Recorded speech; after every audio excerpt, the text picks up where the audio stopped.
अस्सलाम वालेकुम स्टूडेंट्स, कैसे हैं आप सब। उम्मीद करता हूँ आप सब खैरियत से होंगे। जैसे कि हमारे पहले दो लेक्चर्स से ही सोर्सेज ऑफ लीगल सिस्टम हमारा टॉपिक चल रहा है। तो पहले लेक्चर में हमने कॉन्स्टिट्यूशनल लॉ और लेजिस्लेशन को डिस्कस किया है, दूसरे में प्रेसिडेंट्स को डिस्कस किया है, और ये हमारा फाइनल लेक्चर है। इसमें हम कन्वेंशंस एंड एग्रीमेंट्स को डिस्कस करेंगे और उसके बाद global institutional developments as a source of legal system हम इनको डिस्कस करेंगे। तो पहले हम कन्वेंशंस एंड एग्रीमेंट्स की तरफ आते हैं। इनमें हम तीन बेसिक क्वेश्चंस जो किए जाते हैं उनको डिस्कस करेंगे। First of all, what agreements and conventions are, how they become a source of law, their importance in the modern legal system. कि पहले तो हम ये समझेंगे कि ये एग्रीमेंट्स और कन्वेंशंस होते क्या हैं, और फिर उसके बाद ये लॉ का सोर्स कैसे बनते हैं, और जो मॉडर्न लीगल सिस्टम है उनमें इनकी क्या इम्पोर्टेंस है। तो पहले हम एग्रीमेंट्स को डिस्कस करेंगे, उसके बाद कन्वेंशंस की तरफ जाएंगे। An agreement is a formal understanding और कॉन्ट्रैक्ट बिटवीन टू और मोर पार्टीज। एग्रीमेंट कोई भी होता है, ये फॉर्मल अंडरस्टैंडिंग मतलब तहरीरी मुआहदा, और कॉन्ट्रैक्ट बिटवीन टू और मोर पार्टीज, दो या दो से ज़्यादा फ़रीक़ैन के दरमियान जो मुआहदा करार देता है उसको हम एग्रीमेंट कहते हैं। उसकी की फीचर्स क्या होनी चाहिए? They are based on mutual concept, कि जो एग्रीमेंट्स होती हैं उनकी बेस म्यूचुअल कॉन्सेप्ट, यानी एग्रीमेंट में दोनों पार्टीज का फ़ायदा होना चाहिए। They are obligations, they are usually written documents, और सॉरी दे क्रिएट ऑब्लिगेशंस। ये जो एग्रीमेंट्स होते हैं ये किसी भी पार्टीज़ के दरमियान उनकी ऑब्लिगेशंस को, उनकी जिम्मेदारियों को वाज़ेह करते हैं, और they are usually written documents. और ये जो एग्रीमेंट्स होते हैं, मुआहदात होते हैं, ये रिटन फॉर्म में होते हैं। For example, defence and security agreements, किसी भी मुल्क के दरमियान डिफेंस का या सिक्योरिटी के जो एग्रीमेंट्स होंगे, वो सारे जो मुआहदे होंगे वो सारे एग्रीमेंट्स में शुमार किए जाएंगे। इसके बाद अब हमारा टॉपिक है conventions. A convention is a formal treaty adopted by large number of states. अच्छा, एग्रीमेंट और कन्वेंशन में ये फ़र्क ये है कि जो एग्रीमेंट होता है वो स्मॉल स्केल पे होता है, मगर ये कन्वेंशन ये लार्ज स्केल पे होता है, और ये डिफरेंट नंबर ऑफ स्टेट्स के दरमियान तय पाया जाता है। They are usually broader in nature and deal with the global issues affecting humanity as whole. और जितने भी कन्वेंशंस होते हैं, चूँकि ये स्टेट्स के दरमियान पाया जाता है, तो ये ह्यूमैनिटी को अफेक्ट करते हैं। की करेक्टरिस्टिक्स के एक कन्वेंशन को, उसकी की करेक्टरिस्टिक क्या होती हैं? Adopted and international conferences open for many states to join and lay down uniform rules and standards. के ये जो कन्वेंशन होता है ये इंटरनेशनल कॉन्फ्रेंसेस पे इसको एक्सेप्ट किया जाता है, इस पर प्रैक्टिस की जाती है, इस पर डिफरेंट स्कॉलर्स अपनी रिसर्च पेश करते हैं, फिर ये कोई भी कन्वेंशन तय पाता है। Open for many states to join, के ये जो कन्वेंशन होता है इसको ज़्यादा स्टेट्स ज्वाइन कर सकती हैं। ले down uniform rules and standards, और इसके जो होते हैं ना कन्वेंशन में, वो रूल्स और स्टैंडर्ड्स यूनिफॉर्म होते हैं। फॉर एग्जांपल, कोई अगर वॉर ट्रीटी है तो वो सब कंट्रीज़ के दरमियान इक्वल होगा, कि कोई भी कंट्री, ख्वाह वो अमीर हो, ख्वाह वो पावरफुल हो, ख्वाह वो ग्रे लिस्ट में हो, जो भी है ना, अगर वार स्टार्ट नहीं कर सकता तो कोई भी कंट्री उसको वार स्टार्ट नहीं कर सकता। चाहे वो यूनाइटेड स्टेट्स हो, इंडिया हो, जैसा कि जेनेवा कन्वेंशंस है जिसमें वार के असूलों को बयान किया गया है। Convention on the right of child, एक बच्चे की प्रोटेक्शन पे जो कन्वेंशन तय पाया है वो ऑल ओवर द वर्ल्ड है। मतलब जितने भी स्टेट्स ने उस कन्वेंशन में असाइन किया है तो वो सारे बाउंड होंगी कि वो उस लॉ को फॉलो करें। Agreements and convention as a source of law, they are considered as a primary source of international law according to article 38 of the statute of the International Court of Justice. International treaties and conventions are recognized as a valid source of law. Article 38 के तहत international treaties या conventions जो होते हैं वो एक law का valid source होते हैं। ये आर्टिकल 38 किसका है? International court of justice. उसके तहत उसके ये आर्टिकल 38 में ये एक्सप्लेन किया गया है कि जितने भी इंटरनेशनल ट्रीटीज़ या कन्वेंशंस होंगे they are recognised as a valid source of law, कि उनको एक लॉ के एक वैलिड सोर्स उनको माना जाएगा। They act as a bridge between international law and domestic law, कि जितने भी ये कन्वेंशंस या ट्रीटीज़ होती हैं ये इंटरनेशनल लॉ और डोमेस्टिक लॉ के दरमियान ब्रिज का काम करती हैं। इम्पोर्टेंस इसकी क्या है? Promoting international peace and cooperation, के ये जो एग्रीमेंट्स या कन्वेंशंस होते हैं ये इंटरनेशनल पीस या फिर कोऑपरेशन बिटवीन कंट्रीज या बिटवीन स्टेट्स को प्रमोट करते हैं। प्रोटेक्टिंग ह्यूमन राइट्स, ये जो कन्वेंशंस होते हैं ये ह्यूमन राइट्स को प्रोटेक्ट करते हैं।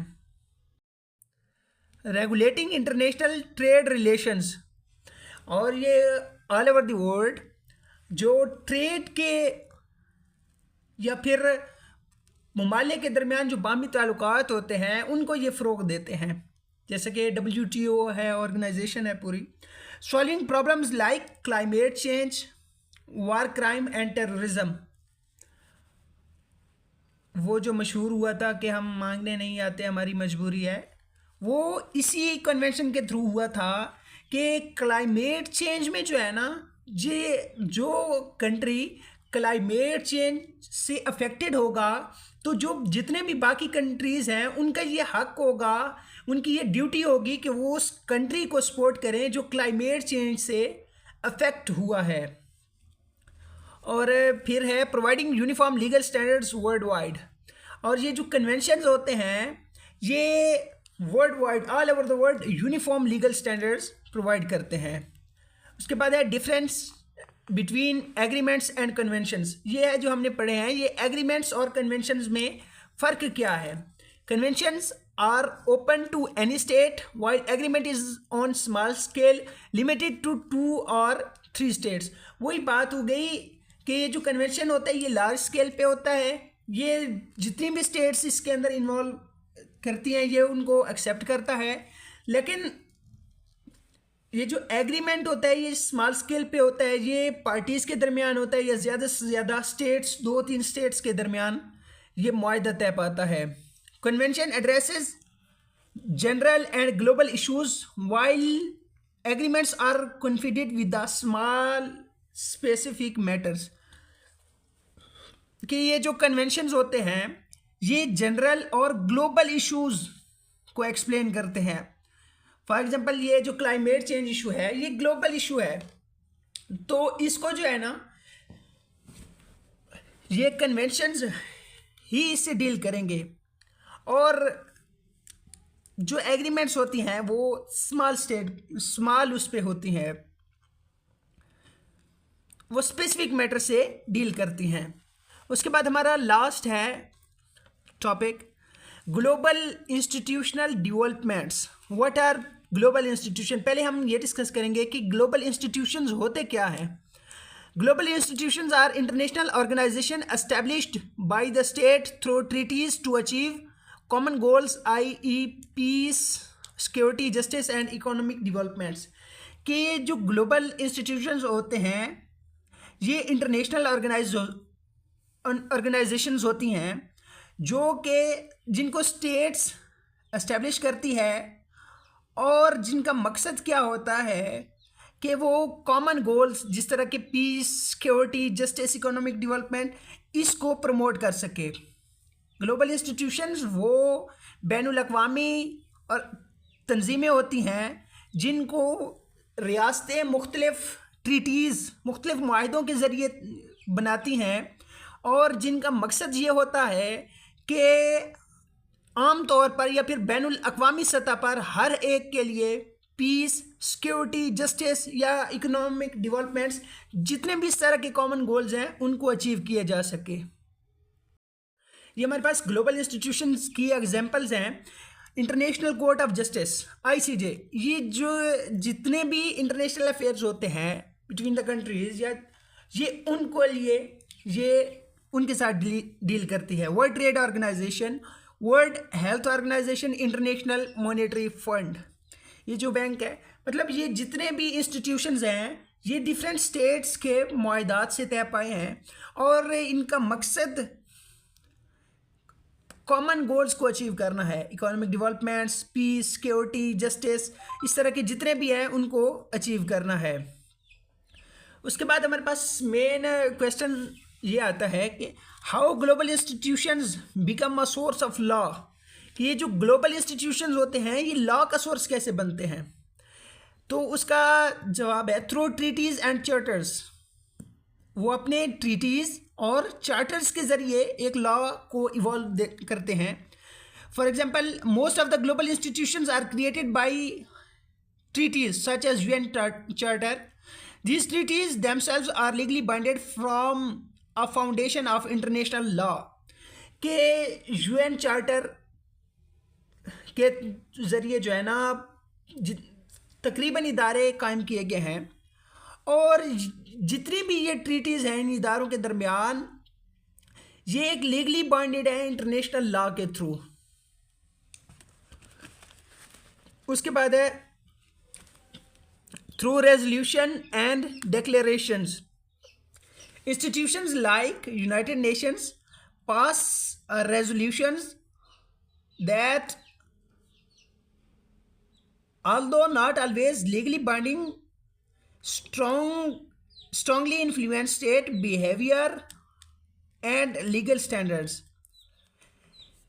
के जिस तरह की यूनाइटेड नेशंस इंस्टीट्यूशन जो हैं, मतलब मुख्तलिफ इंस्टीट्यूशंस जैसा कि यूनाइटेड नेशंस है, उन्होंने ये एक रेजोल्यूशन पास की है कि not always legally binded strongly influence the state behaviour and the legal standards, कि जो भी उनकी ट्रीटीज़ वो इतनी रिजिड भी नहीं होंगी कि स्टेट को हर हाल में उसको फॉलो करना होगा, अगरचे उस स्टेट का अपना ही उसका नुकसान क्यों ना हो रहा हो। तो फिर अगर कोई भी लॉ, कोई भी इंटरनेशनल ट्रीटी या लॉ स्टेट के अपने मफाद के कॉन्ट्राडिक्शन में होती है तो स्टेट उसको नल एंड वॉइड डिक्लेयर कर सकती है। उसके बाद है थ्रू जुडिकल डिसीजंस। इनके जिस तरह ICJ है, इंटरनेशनल कोर्ट ऑफ जस्टिस, इसके जितने भी डिसीजंस होंगे ये एक लॉ की हैसियत से काम करते हैं। थ्रू स्टैंडर्ड एंड गाइडलाइंस, के जितने भी ये ऑर्गेनाइजेशंस होती हैं ये जो गाइडलाइन प्रोवाइड करती हैं वर्ल्ड वाइड, तो ये जो गाइडलाइंस होती हैं ये भी एक लॉ को इवॉल्व करती हैं। फॉर एग्जांपल, अगर कोई ऑर्गेनाइजेशन जो पॉपुलेशन से रिलेटेड है वो ये फॉर एग्जांपल एक रिसर्च पेश करती है कि पॉपुलेशन जिस ग्रोथ से बढ़ रही है तो 2050 तक दुनिया का जितनी भी लिविंग प्लेस है उसमें उसका 95% कवर हो जाएगा। तो फिर उसको देखते हुए मुख्तलिफ ममालिक या मुख्तलिफ वो जो है ना वो अपनी आगे नेक्स्ट प्लानिंग करते हैं और वो कुछ इस तरह के लॉ भी बनाते हैं जो उस रिसर्च से रिलेटेड था कि पॉपुलेशन को कंट्रोल किया जाए। अब हमारे पास ये लास्ट है, इंपॉर्टेंस ऑफ ग्लोबल इंस्टीट्यूशंस, कि ये जितने भी ग्लोबल इंस्टीट्यूशंस होते हैं इनकी इंपॉर्टेंस क्या होती है। Promote international peace and stability, कि जितने भी इंस्टीट्यूशंस होते हैं ये इंटरनेशनल पीस और स्टेबिलिटी को प्रमोट करते हैं। प्रोवाइड यूनिफॉर्म लीगल स्टैंडर्ड्स, ये यूनिफॉर्म लीगल स्टैंडर्ड्स प्रोवाइड करते हैं। एड्रेस ग्लोबल इश्यूज कलेक्टिवली, कि जितने भी कुरार्स के मसले होते हैं उनको ये मिलकर सुलझाने की कोशिश करते हैं। स्ट्रेंथन ह्यूमन राइट्स प्रोटेक्शन, के इंसानों के जो राइट्स हैं उनको ये प्रोटेक्ट करते हैं। Encourage cooperation among the states, और ये स्टेट्स के दरमियान बामी तावन को फ़रोग़ देते हैं।